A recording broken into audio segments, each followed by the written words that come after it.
Peace and blessings, Melanated. Man, I got one for you, Melanated. This is, I want to talk to you about how some things are not meant for you at the time. Now, this is a small thing I'm going to talk about today, but all small things lead to big things. There was a poem that I can remember my Sunday school superintendent read one time. I don't know what event it was for, but it was for something because we had Sunday school in the basement of the church. And I remember being in, all I remember about the situation is being in the basement, hearing the poem, and it resonating significantly with me. And with that being said, I found it intriguing.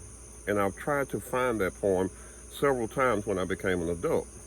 I even went back to the Sunday school superintendent and asked him about it, and he could not remember it or tell me where to find it. And the part that resonated with me was, I am the master of my destiny. And that resonated with me. But here's the poem. It's by William Ernest Henley. Not Hemingway, but Henley. Out of the night that covers me, black as the pit from pole to pole, I thank whatever gods may be for my unconquerable soul. In the fell clutch of circumstance, I have not winced nor cried aloud. Under the bulging of chance, my head is bloody but unbowed. Beyond this place of wrath and tears looms but the horror of the shade, and yet the menace of the years finds and shall find me unafraid. It matters not how straight the gate, how charged with punishment the scroll. I am the master of my fate. I am the captain of my soul. And I always wondered, why would a Christian teaching other Christians read that?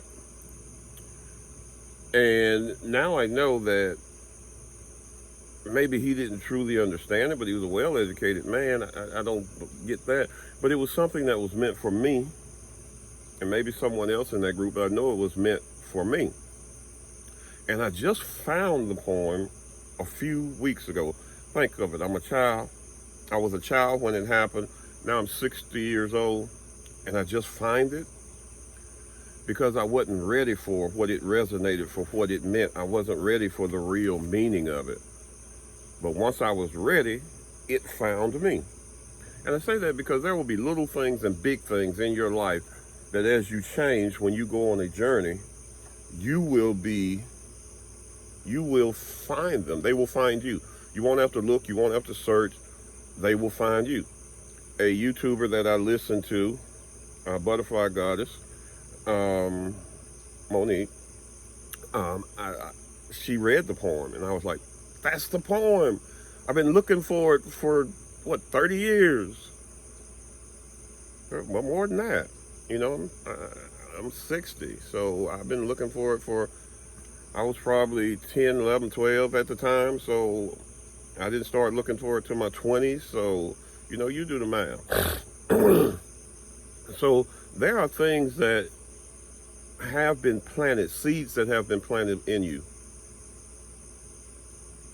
And when you're ready to foster and able to take care of that plant, it will emerge from you. So there are things in your past that have been planted that may be still in your mind, and you're wondering about them. They will find you if you're putting in the work and doing what you're supposed to do. And by putting in the work, I mean doing your shadow work, doing your meditation, doing these things. When you prove yourself ready to the ancestors, to the universe, to your inner self, then these things will find you. So melanated, always know that there's a plan. There's been a plan from the time you were born. Now, because we live in this society that we live in, that plan definitely almost always gets drastically altered, and you have to come back and find yourself because of the brainwashing you receive in K through 12, in secondary education, if you go to that. In the military, if you choose military over secondary education, and in a plant job or wherever, it's all about the brainwashing to contain you so that you don't expand beyond yourself. But nothing can stop you from expanding beyond yourself once you start putting in the work. Okay? All right, my melanated, that's what I got for you. I hope that was helpful in some way. Be blessed and prosper. And you know who's pulling for you, me. And I want you to survive, not thrive, not to survive, not just survive, but to thrive, melanated. So touch feet to soil, take in plenty of sunlight, but most of all, love your melanated self. Be blessed, melanated.